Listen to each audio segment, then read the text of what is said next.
evening and thank you for joining me on the long form story. Tonight on the show, 4 of the biggest stories that have defined the newswheel in the last 7 days, ladies and gentlemen. Some dominated the newswheel, some were hidden in the newswheel. But they deserve to be on the story and deserve to be told in a long form. First up, India's biggest ever aviation collapse. Biggest ever.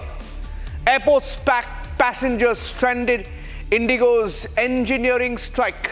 They called it an engineering strike, but they engineered it, bringing operations to a standstill. This isn't a small dispute. It's a systemic shock, one that's hit Indian passengers, one that's paralyzed the Indian aviation sector, the travel sector. Who's accountable? And why did no one act sooner? What a big failure. We look at that in detail. Secondly, from Madurai, Tamil Nadu, faith becoming a pushback. The Kartigai Deepam seeing Hindus assert tradition with unprecedented force.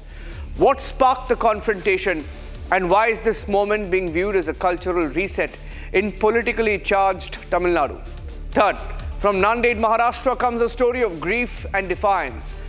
A young woman married her dead boyfriend. She married a corpse. A ritual that has raised questions about love, closure, belief. Why did she do it? And why is everyone divided on it? And finally, India is flexing its naval muscle at sea, the Navy Day, expanding in scale and symbolism, showcasing capability, confidence and intent. This wasn't just a ceremony, it's a message to the world. Packed on the long form tonight. Let's get started.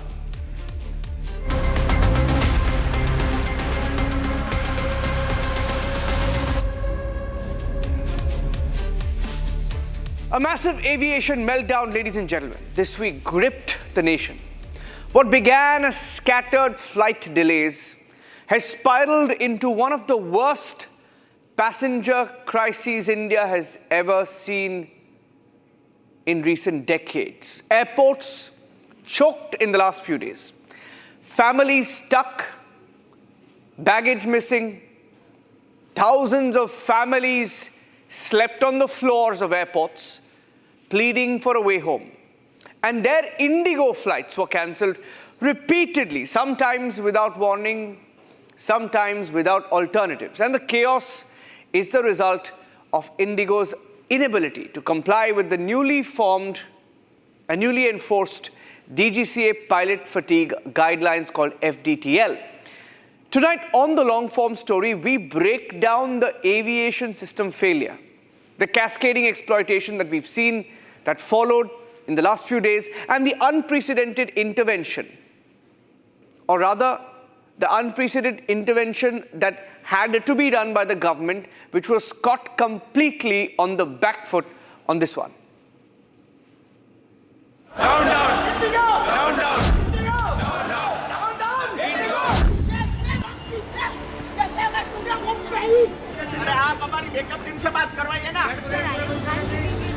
An elderly couple sitting on the floor.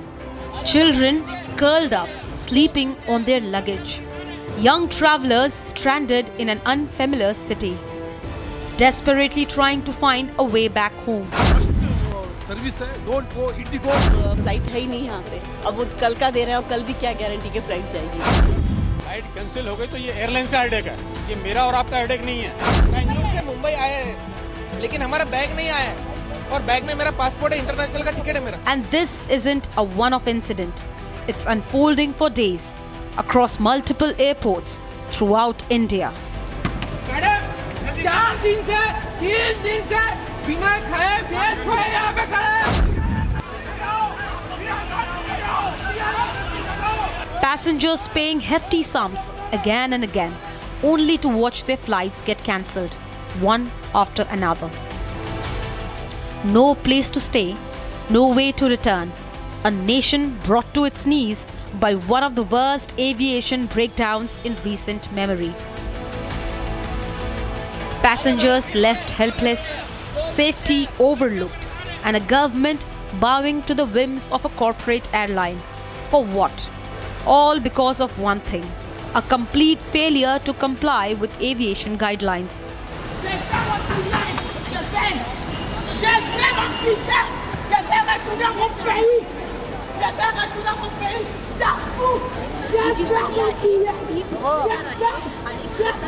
IndiGO continues operational disruption across the India and in Mumbai airport. There are some passengers who were waiting. There are no advance communication from IndiGO staff and their flight has been cancelled. It's the same different airport and same story. As you see Hyderabad here, we are standing outside the IndiGO desk here where passengers are queued up for the same problem. Each passenger has a different problem. Either their flight has been rescheduled without an intimation, or their flight has been cancelled, or it has been delayed. It is the same story. All these prices, they have skyrocketed and they were taking undue advantage of the passenger.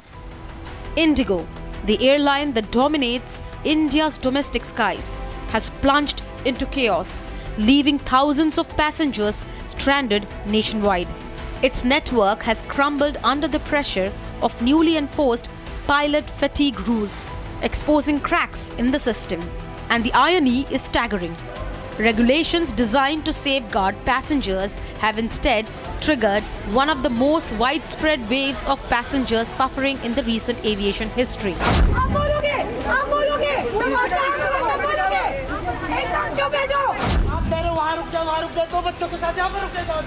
Yeah. 5, 6, 7, 15. The flight has to departure. If it doesn't departure, what to do?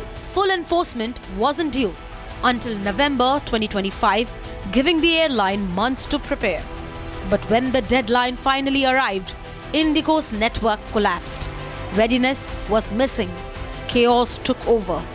Accountability was absent. Excuses filled the void. This isn't only about pilot fatigue. It's a direct threat to passenger safety. समझ नहीं आ रही कि मेरी wife pregnant है। 5 घंटे पहले आपको mail करवाया हुआ है। ऐसा नहीं है कि मैं यहाँ आके कह रहा हूँ मुझे अकोमोडेशन दो। 5 घंटे पहले मेल करवाया था। आपसे कुछ हो नहीं रहा है अकेले के लिए, कम से कम किसी को बुला लो। It's your responsibility. There is just a simple message that like your flight is cancelled. It is not even rescheduled. मेरे को पता नहीं है कब वो दूसरा फ्लाइट देगा, कुछ काल का फ्लाइट देगा, परसों का फ्लाइट देगा, तरसों का फ्लाइट देगा. Flight got cancelled. There has been no update. Basically, are they going to reschedule it or the ticket is totally gone? Whatever. We have connecting problems, connecting programs. All the programs are totally now gone in a toss. I want to share with you that we have experienced severe operational disruptions for the past few days.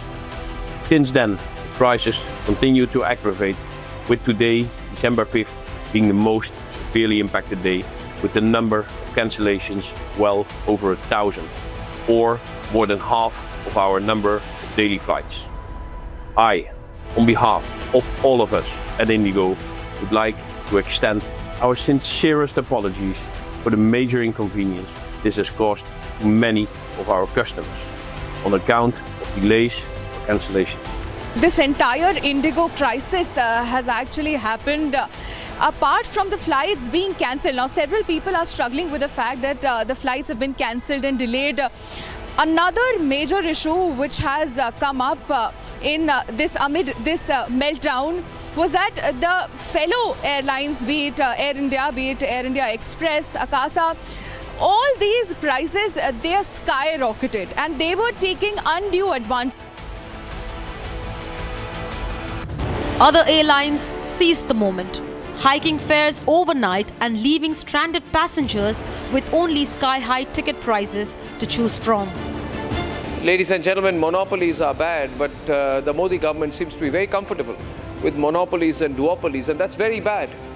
Very bad. Ladies and gentlemen, the Director General of Civil Aviation, the very regulator tasked with protecting the lives of millions of air passengers, has given into pressure. Ladies and gentlemen, given into pressure from corporate behemoths. Yes, you heard me right. The DGCA has withdrawn its own instructions that barred airlines from substituting weekly rest with leave for pilots. All because the airlines complained about operational disruptions. In other words, the government of India has lost and private airlines have won.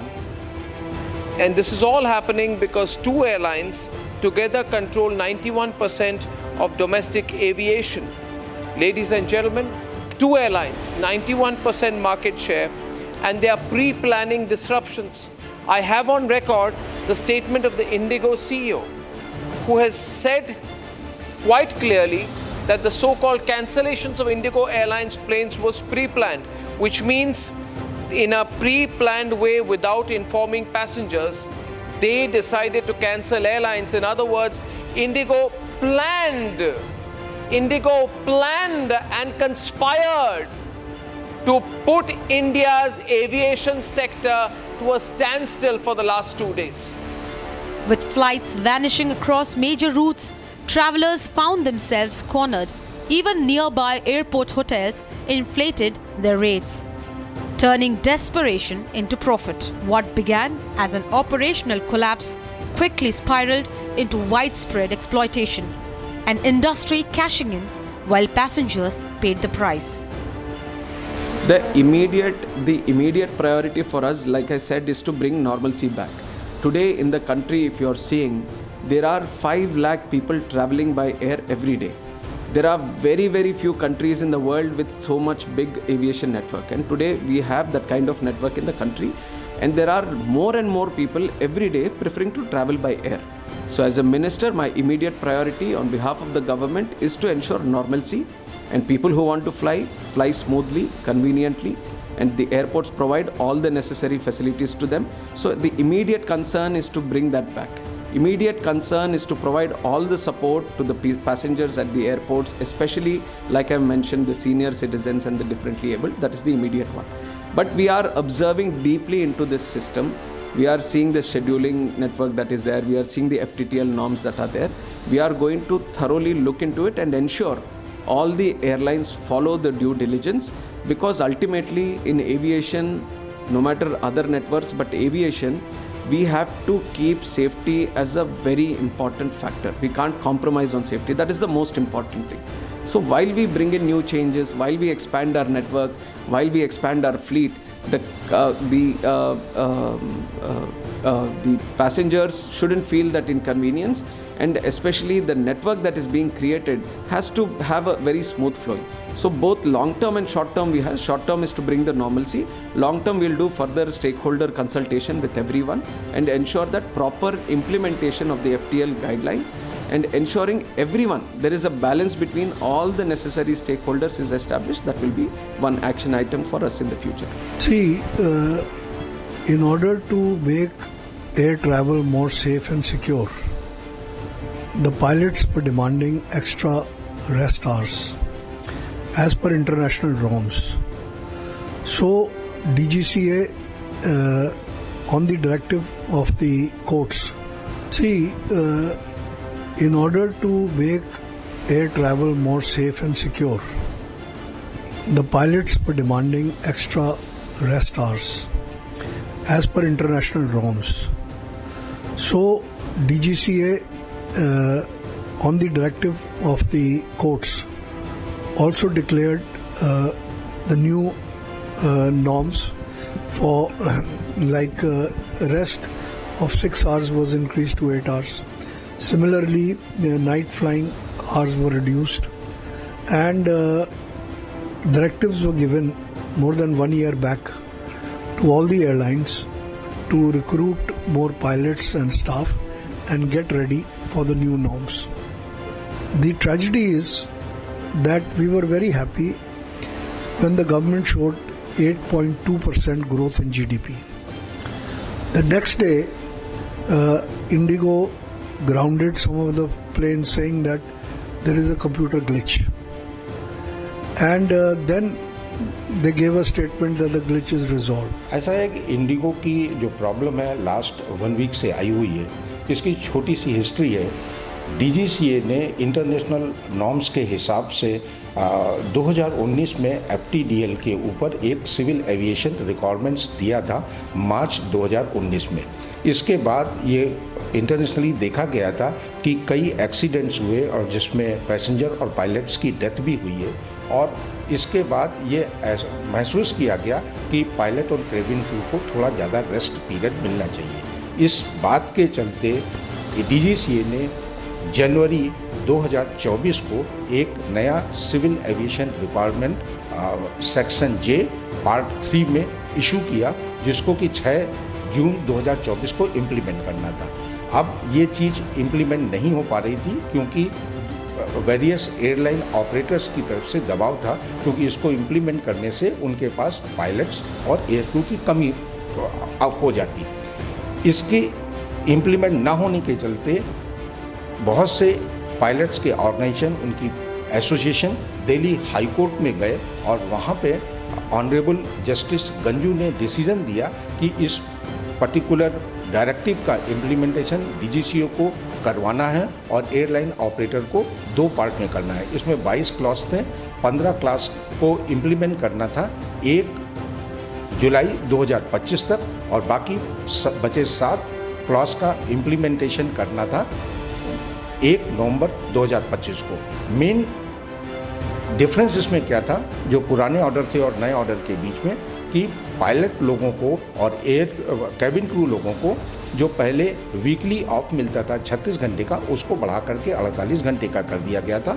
और एक pilot के लिए night landing जो पहले 4 से 5 करते थे, अब मात्र उनको 2 लैंडिंग ही करनी थी। After relentless coverage by Republic TV, the Civil Aviation Ministry stepped up in ordering IndiGO to refund passengers for all the cancelled flights. And in a decisive move to protect travellers, the ministry also capped airfares across affected routes, shutting down any attempt at opportunistic pricing. Pilots have now internally raised this entire concern that what they've essentially done is cut corners, played with the safety of the passengers. The reason being is this, because remember, with a narrow body that is basically used by IndiGO, which is the A320 that largely holds the fleet of IndiGO, which allows IndiGO to have a larger number of flying routes to begin with, which means the resting period is much lesser. And that is the reason why when you are basically holding about 60% of the routes, essentially you have very little timing or very little room that is basically given for the pilots to recuperate. Passengers aren't cargo. They are people whose lives depend on reliability, care and respect.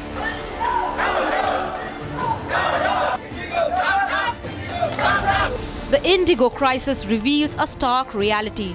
Corporate negligence flourishes when size shields responsibility.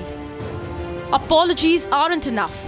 Citizens deserve accountability, not automated messages for the hardships they endure.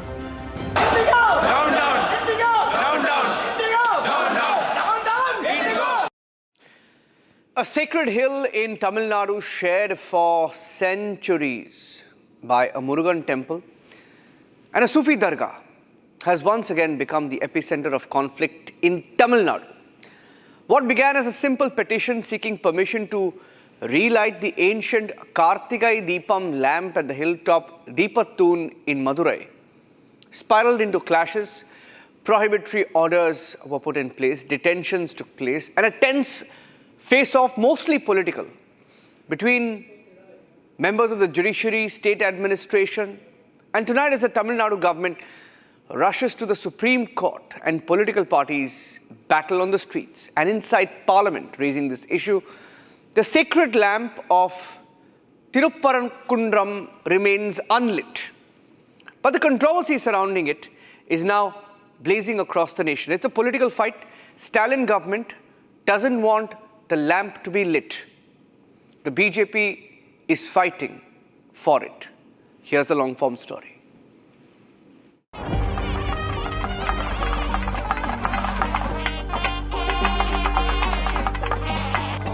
As the winter light fades over Madurai in Tamil Nadu, Thiruparan Kundram hill rises like a silhouette of faith and friction. A hill shared by a Murugan temple and a centuries-old dargah. A hill that has seen clashes for over 3 decades. In 1994, A Hindu rights activist even lost his life here over the same ritual that is once again at the center of a political storm.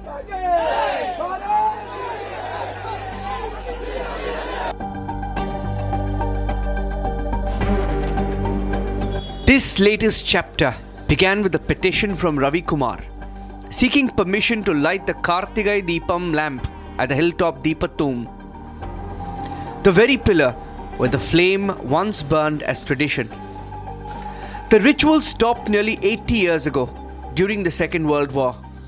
For decades, devotees settled for lighting the lamp at a mid-hill Ganesh temple instead. But the memory of the hilltop tradition never faded. The hill has seen repeated tensions.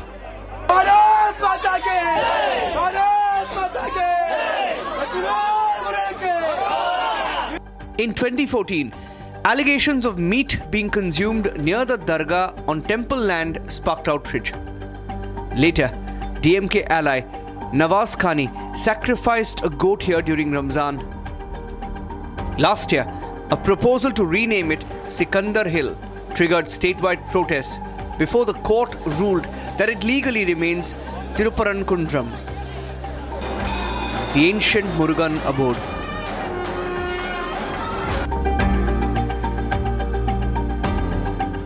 Kartigai Deepam is no ordinary festival. It's a thread woven into the very fabric of Tamil identity, stretching back more than 2000 years to the Sangam period 200 to 300 BCE. On the full moon of the Tamil month of Kartigai, November or December, millions light rows of oil lamps to mark the triumph of knowledge over ignorance, good over evil, light over the abyss of night.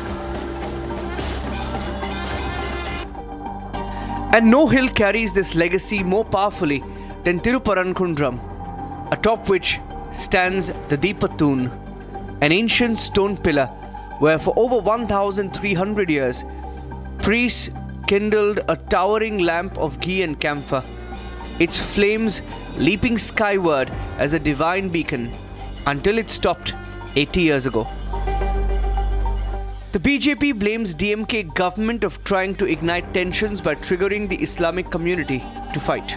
The Indi Alliance DMK government is hell-bent on destroying Sanatana Dharma in Tamil Nadu, is hell-bent on disobeying the High Court's direction, is hell-bent on politicizing the SP and collector, hell-bent on creating a rift and fight between Hindu and Islamic community here.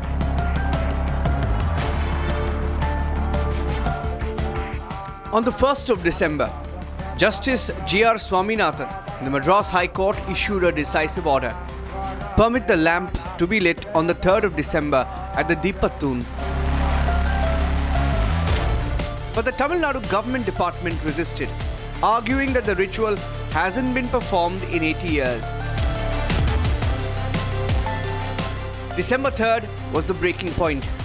The court's deadline, light the lamp before 6 p.m. was not carried out.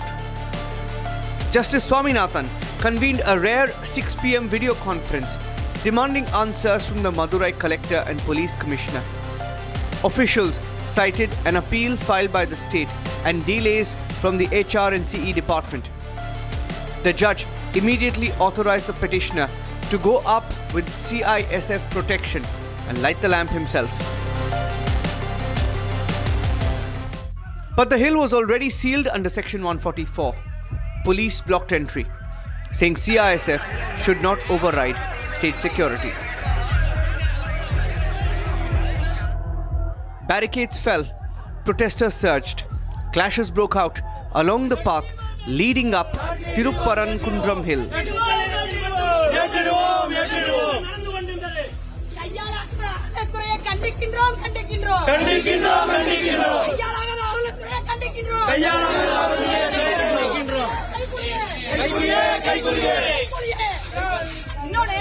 I think in the history of India, this is the first time 144 has been clamped after a particular judgment. Just to evade the judgment, they say that 144 is in force. This is something very atrocious I think nobody is above law, whether it is a collector or an SP or even the chief minister. Nobody is above law. A proper fitting, better judgment will come, and the government has definitely, the state government has done a contempt of court, and this is a complete breakdown of the constitution.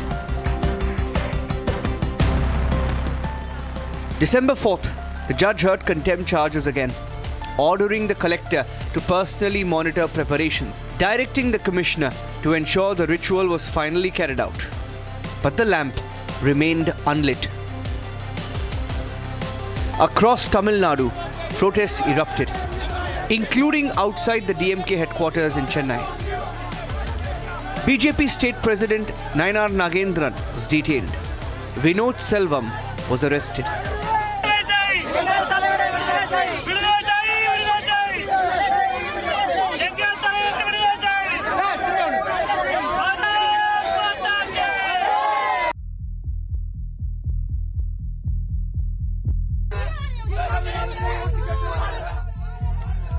On December 5th, the contempt case returned to court.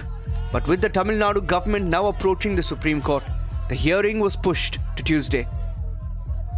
It is a planned attempt by the BJP and even people in high offices like the court succumb to the pressure by the RSS and BJP. That is very bad. So whatever had happened is right, because it's a long-term practice.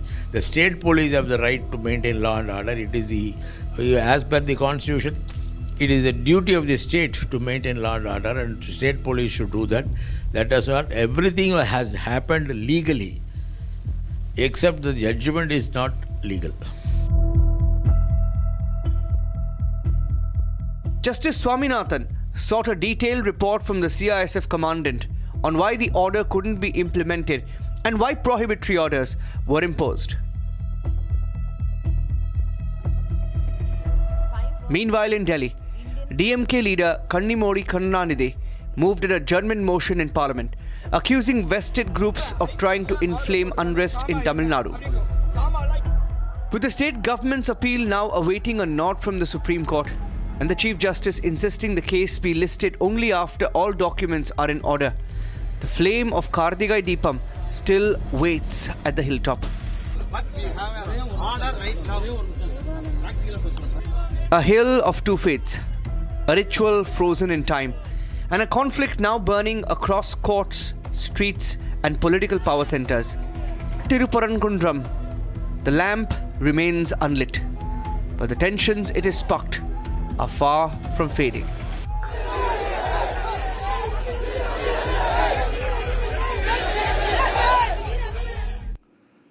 A love story in Nanded, Maharashtra ended in blood.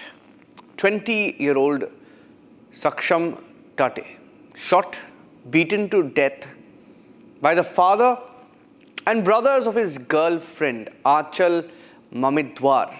This was simply because their relationship crossed caste barriers. But the story doesn't end there.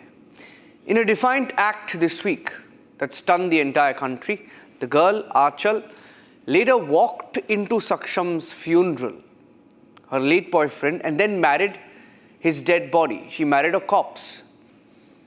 The community is shaken, the family in grief, and authorities are under pressure as questions of caste, control, accountability dominate every conversation on this story. Tonight on the show, the tragic story of love, violence, and courage that has left not just Nanded, but everybody who heard about the story stunned about what happened. Take a look.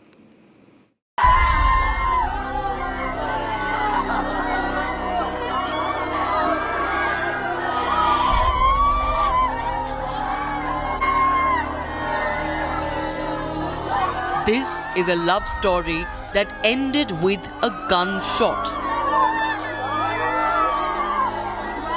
In Maharashtra's Nanded, love paid the price of caste violence.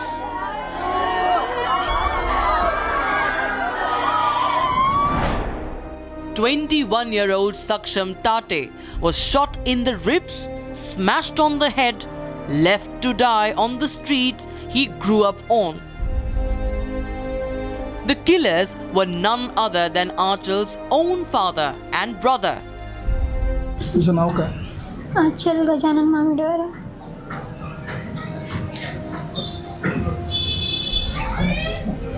काय घटना काय झाली नेमकी? घटना काही झाली नाही. 3 वर्षापासून सक्षम टाटेचा आणि माझं प्रेमसंबंध होते. माझ्या घरच्यांना ते मंजूर नव्हते, त्यासाठी त्यांनी त्याचा असा घात केला. कुणी काल कुणी त्याच्यावर म्हणजे वार? माझे वडील गजानन मामिडवार आणि माझे 2 भाऊ हिमेश मामिडवार आणि साहिल मामिडवार. कशाला गेला होता हा बाहेर? कशासाठी गेला होता आणि त्याला कसं म्हणजे प्लॅनिंग करून घेतलं? हे सक्षमवर MPD पडली होती, तर त्याने सुटून आल्यापासून माझ्या घरचे त्याचा गेम लावण्यावरच होते. म्हणजे मला धमकी देत होते की त्याला मारून टाकणार आणि त्याला गोड बोलून त्याला भेटून नशा वगैरे करू घालून मारलं त्याला. त्यानं त्याच्यावर 3 गोळ्या झाडल्या तरी त्याला काही झाले नाही. तेव्हा त्याच्या डोक्यात फरशी वगैरे टाकून मारलं त्याला. हा विरोध नेमका कशामुळे? आमचं प्रेम होतं आणि माझ्या पप्पांना मंजूर नव्हतं. कशामुळे? कास्टमुळे. काल सायंकाळी मिलिंद नगर इतवारा येथे मयत सक्षम गौतम ताटे वय 20 वर्ष राहणार मच्छी मार्केट याला मारहाण करून डोक्यात फरशी व दगड घालून खून करण्यात आला होता. त्यातील आरोपी आम्ही आज अटक केलेत आणि तपास चालू आहे. कोणत्या अंतर्गत गुन्हा दाखल झाला सर? काय गुन्हा BNSचे कलम 103, 162, 189, 190, 191(2), 193(3) म्हणजे कट रचने वगैरे.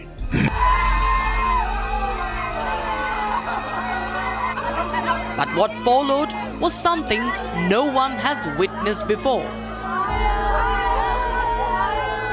Aachal walked into Saksham's funeral and declared herself his bride. मारने वाले जीत कर भी हार गए और हारने वाला मर कर भी जीत गया है. आज हमारे प्यार की जीत हुई है. After losing her only son, a grieving mother did what an entire society failed to do. She embraced the girl her son loved as the daughter she never had. ज्या दिवशी घटना घडली त्या दिवशी नाही भेटली ती. आम्ही दुसऱ्या दिवशी पोलीस स्टेशनला न्याय मागायला गेलो होतो, तेव्हा आचल तिथे भेटली आम्हाला. मी पोलीसच्या ताब्यात असतानाही तिनं माझ्या गळ्याला पडली आणि ती म्हणाली की मी तुमच्यासोबतच येईल आणि मी तिला माझ्यासोबत घेऊन आली. जसं मी माझ्या मुलावर प्रेम करत होते ना, तसंच मी तिच्यावर प्रेम करल. All 6 accused have been booked under the harshest sections of the law. A bullet was fired to protect honor. A skull was smashed to protect status. And a 20-year-old boy brutally murdered simply because he was born on what for them is the wrong side of a caste line.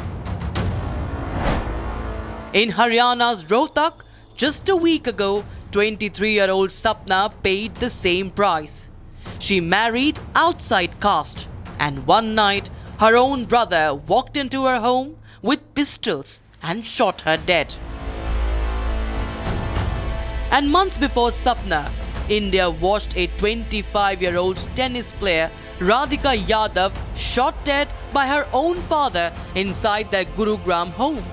A promising athlete running her academy was gunned down because her success, her independence, and even her earnings became a burden that her father felt society was judging him for. Aachal in Nanded, Sapna in Rohtak, Radhika in Gurugram. 3 young lives separated by cities, by families, by circumstance, but bound by the same wound. The violence that erupts when caste and honor collide with a woman's choice. If this is what honor looks like, then the shame does not belong to Achal or Sapna or Radhika. It belongs to every person who still believes caste is worth killing for. The shame belongs to anyone who thinks a woman's life is theirs to police. And the shame belongs to a society that keeps acting shocked over and over again because these murders have never been aberrations. They are the manual of caste pride playing out exactly as designed. And finally, ladies and gentlemen, the Indian Navy turned Thiruvananthapuram's Shanmugam beach into a theatre of maritime power on the 3rd of December this week. From the indigenously built aircraft carrier INS Vikrant to submarines, helicopters and the elite Marcos commandos, the Navy showcased precision, speed and a full spectrum of operational capability.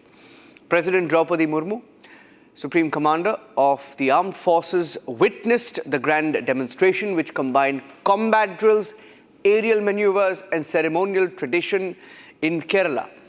Tonight on the long form story, we get you an exclusive look inside India's growing maritime strength, technological excellence and the Navy's readiness to defend the nation.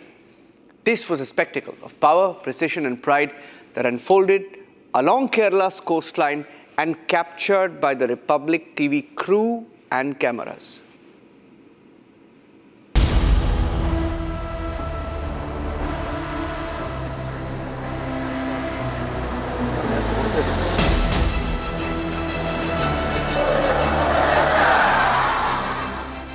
As the surf breaks along Shangumugam beach, the horizon suddenly fills with steel, speed and raw maritime power.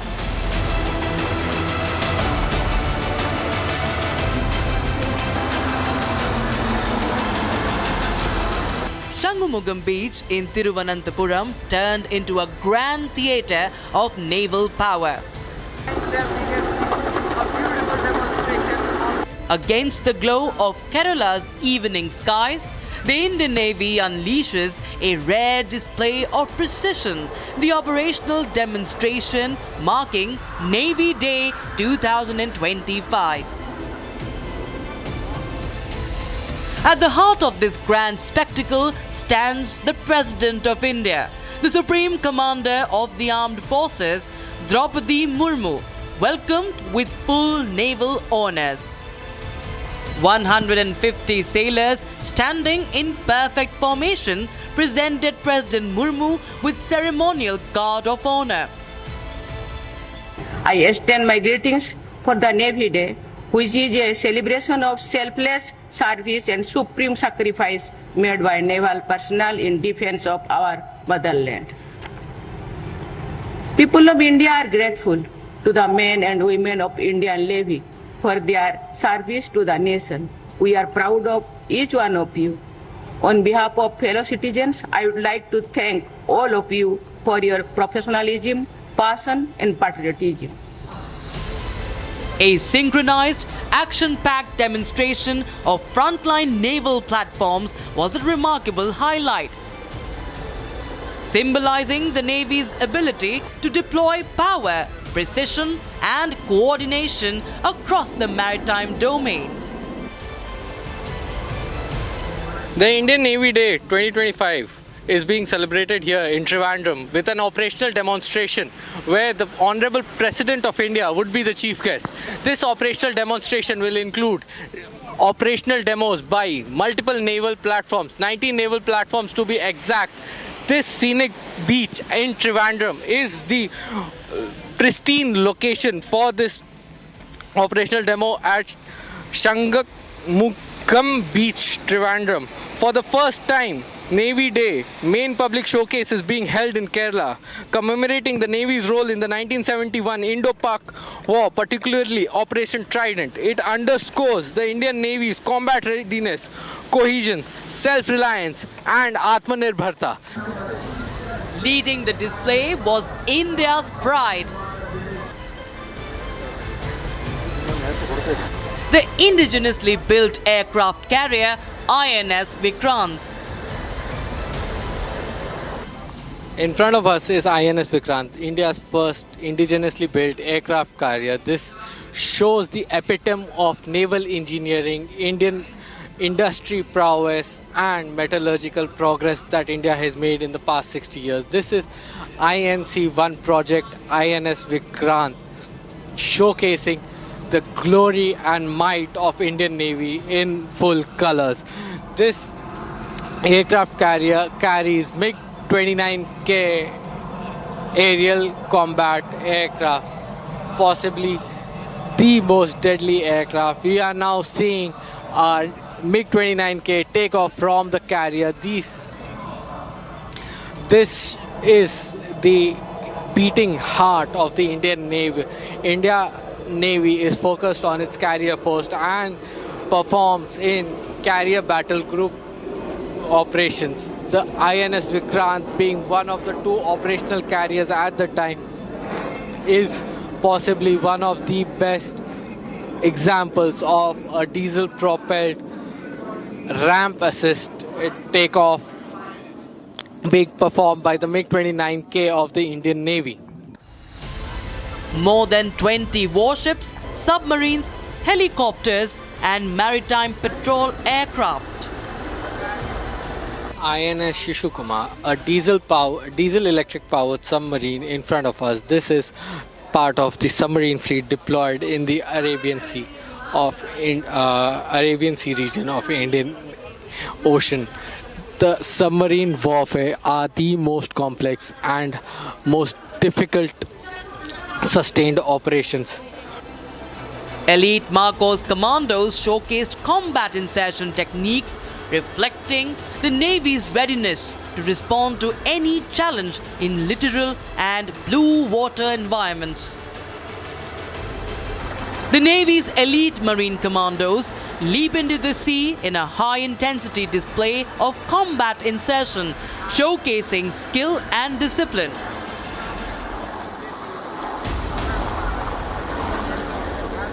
We will see slithering operations being performed by the daring Marine Commandos of the Indian Navy. Marine Commandos are again one of the most elite commandos that are present in the Indian Navy's formation. These elite commandos are hardcore trained at the Marine Naval Training Academy at Visakhapatnam, and they also undergo training at multiple locations, enduring operations, and are the tip of the sword that the Indian Navy forms. Navy Day traces its legacy to the audacious Operation Trident of 1971, when the Indian Navy struck decisively at Karachi and altered the course of history. Today, that legacy continues. India's maritime force has transformed under the spirit of Atmanirbhar Bharat, moving steadily toward full-spectrum indigenous capability. In front of us are the missile boats of the Indian Navy. These are the similar kind of boats that were used during 1971 to attack Karachi Harbour. These are the ones that laid Karachi Harbour to waste, sunk multiple Pakistani warships, and they are equipped with anti-ship and sea-to-land missiles along with a naval gun of 620 mm. These are the similar kind of warships that were used during the 1971 attack of Karachi Harbour, and Navy Day is celebrated in honor of the participating. On the occasion of Navy Day 2025, I extend my heartfelt greetings to all citizens of India. Today, we honor the supreme sacrifices of our martyrs, salute the unwavering service of our veterans and solemnly reaffirm our collective resolve to serve the Navy and the nation. Navy Day, celebrated on 4th of December each year, commemorates the Indian Navy's audacious and decisive attack on Karachi on 4th December 1971, an operation that shattered the enemy's confidence and changed the course of India-Pakistan conflict. It continues to shine as a beacon of courage, conviction, and leadership, inspiring generations of our countrymen. On shore, spectators were treated to a colourful hornpipe dance by the Sea Cadet Corps and a rapid-fire continuity drill by naval personnel. The skies roar once more. P-8I sweeping low with its electronic sensors on display. The P-8I long-range reconnaissance aircraft of the Indian Navy, the most capable submarine hunter, capable of deploying sonar buoys and anti-submarine missiles. These are the latest in anti-submarine warfare that the Indian Navy has to offer. 6 of them have been received by the Indian Navy and another 6 are expected to be delivered soon. MiG-29Ks flash across the screen in stunning launch and recover visuals. The MiG-29 performing a composite flyby and deploying flares in front of us. A beautiful roaring sight to behold. The MiG-29K is the most formidable aircraft, pulling a high G turn.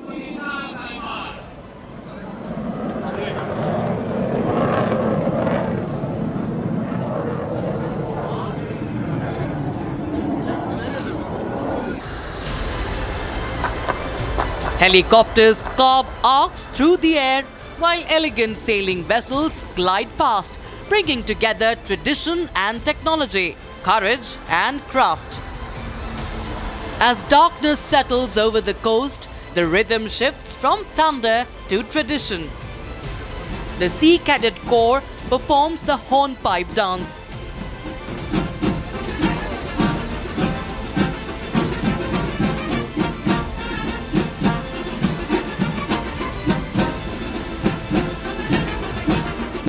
The naval band leads the beating retreat. As night falls, the sea transforms into a canvas of light, with ships silhouetted against a dazzling display of flares, tracer rounds, and illumination shells painting the sky. It is a breathtaking finale, a salute to the brave guardians of India's maritime borders. Today we saw the Indian Navy celebrate the naval operational demo. This ops demo was performed in the backdrop of Kerala, Thiruparan, the beating heart of India's rich maritime tradition. We can see a multitude of platforms displayed today, from the MH-60R, Chetak helicopters, MiG-29K, Hawker Hunter aircraft, the P-8 Poseidon, and a multitude of Giri-class frigates, the Indian naval carrier, and the most important diesel-electric submarine that were showcased here. A multitude of operational procedures were performed, including coastal insertions,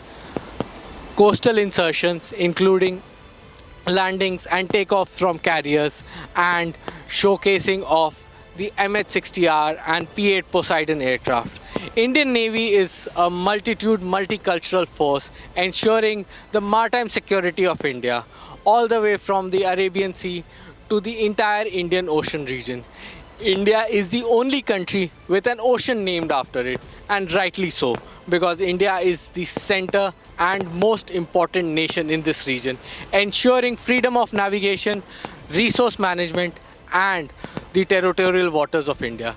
The Indian Navy is a force to reckon with plans to induct 54 more vessels in the coming years. The Indian Navy has showcased its maritime prowess in shipbuilding, design, and operational demonstration.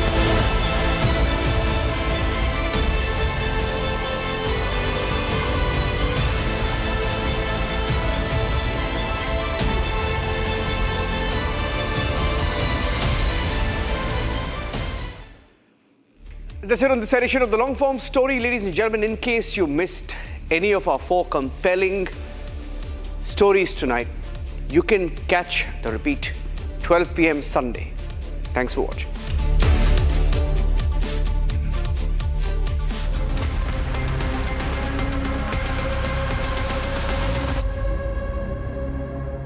From the hallowed chambers of the Supreme